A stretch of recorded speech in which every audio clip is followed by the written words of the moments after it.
Pemirsa, istri Verdi Sambo, Putri Chandrawati ditetapkan menjadi tersangka dalam kasus tewasnya Brigadir Joshua. Baik, yang berkaitan dengan perpol tadi yang dari penetapan tersangka Putri Chandrawati menambah daftar tersangka menjadi 5 orang.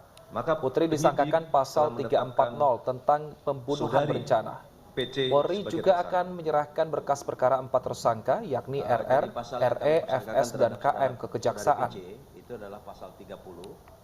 Surat ulangi, pasal 340, subsidiar 338. Jadi pasal yang kami persangkakan terhadap saudari PC itu adalah pasal 30. Surat ulangi, pasal 340, subsidiar 338, junto pasal 55, junto pasal 56 KUHP.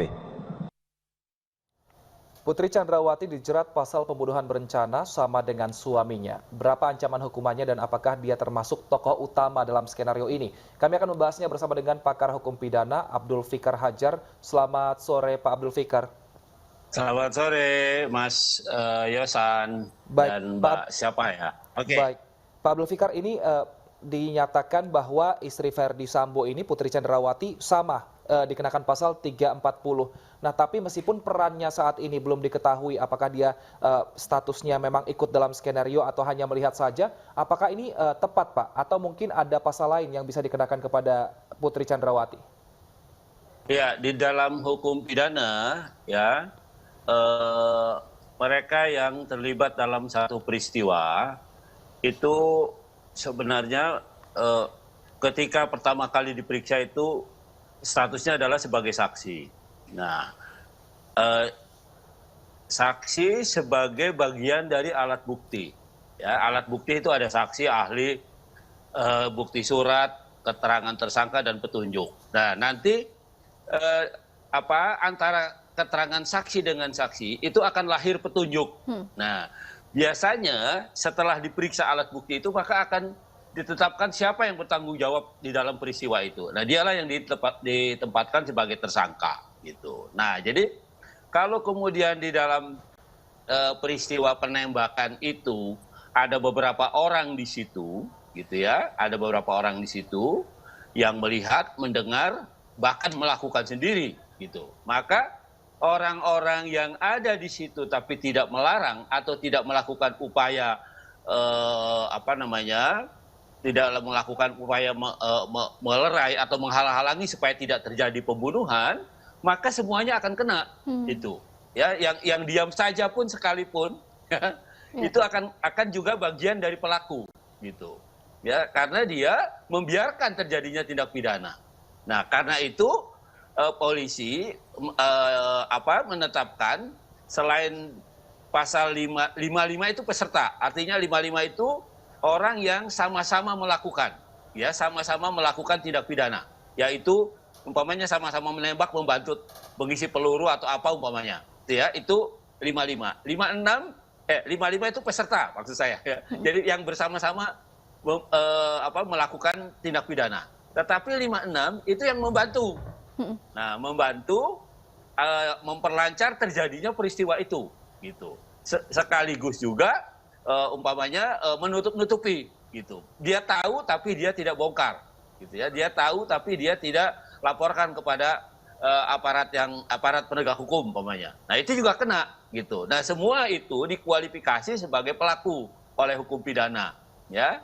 Jadi ada peserta, ada pembantuan, ada pasal 55 dan ada pasal 56. 340 itu perencanaan, artinya ada rencana. Nah, tinggal nanti apakah istrinya Pak PC ini ikut merencanakan atau tidak. Kalau ikut dia merencanakan, ya entah apa kalimatnya gitu, maka dia kena 340 tuh. Nah, tetapi kalau hanya ikut menyaksikan tapi tidak melarang, bahkan umpamanya kan ada melakukan upaya-upaya obstruction of justice itu, ya, dengan menyatakan bahwa alasannya kenapa ditembak karena dia melecehkan, karena dia melanggar kewibawaan keluarga dan sebagainya gitu, ya. Nah, itu upaya-upaya itu kan artinya upaya-upaya untuk menutupi pembunuhan itu. Nah, itu yang disebut dengan oleh polisi sebagai obstruction of justice, ya. Artinya dia menutupi kejahatan yang sebenarnya supaya tidak diketahui. Nah, seperti itu, Mbak. Iya. Kalau untuk Putri Chandrawati, jika katakanlah Putri hanya mengikuti atau menyaksikan peristiwa penembakan, tidak ikut dalam perencanaan, namun setelahnya Putri Chandrawati terlibat dalam laporan palsu dan tidak kooperatif dalam proses penyidikan. Apakah ini bisa membuat Putri Chandrawati juga menjadi tokoh utama seperti suaminya Verdi Sambo? Ya, ketika polisi mengenakan pasal 55 atau 56, gitu ya, itu akan disasar perbuatannya. Ketika apakah betul dia sebelum dilakukan penembakan itu ikut merencanakan, gitu. Nah, makanya kita nggak tahu apa ngobrolnya, apa isi pembicaraannya, kita kan nggak tahu. Nah, itu nanti polisi yang tahu. Kenapa polisi juga mengenakan 340? Nah, karena 340 itu artinya ada pembicaraan sebelum terjadinya penembakan, gitu. Ya, atau dia kena 338-nya. Nah, 338 itu penembakan spontan. Ya, artinya pembunuhan yang dilakukan secara spontan gitu. Karena ribut kemudian ditembak gitu, ya. Nah, apakah dia juga ikut di situ? Kalau dia menyaksikan dan tidak melerai, tidak melarang, tidak melakukan upaya-upaya yang supaya tidak terjadi penembakan, dia kena juga sebagai pelaku. Nah, itu yang yang kemudian oleh polisi ditetapkan ditambah pasalnya, pasal 56 itu. Nah, tadi ya jadi sikap diam dan membiarkan, ya, meskipun dia tidak ikut merencanakan, dia juga termasuk pelaku yang membiarkan, pelaku yang membantu terjadinya pembunuhan itu atau penembakan itu. Apalagi kemudian dia melakukan laporan polisi umpamanya seolah-olah dilecehkan dan apa segala macam itu yang akhirnya oleh polisi dinyatakan peristiwa itu tidak ada gitu. Nah, itu juga ditempatkan sebagai upaya untuk menutupi. Nah, pasal pidana ada mengatur juga itu pasal 218, 220. Nah, itu obstruction of justice itu. Menghalang-halangi tidak lakukannya penyidikan terhadap pembunuhan. Kalau 220 itu laporan palsu, ya. Baik. Tapi yang oke, silakan. Baik, Pak Abdul Fikar, berarti nanti outputnya perbedaan untuk 5 tersangka ini adalah di tuntutan hukumannya, seperti itu ya, Pak? Betul, ya, perannya, ya, peran kan begini. Sebenarnya kan rencana atau spontan menembak gitu, itu akan menentukan apakah perbuatan itu dilakukan dengan sengaja atau kelalaian. Sebenarnya kan itu sebenarnya. Biasanya sengaja itu satu paket dengan perencanaan.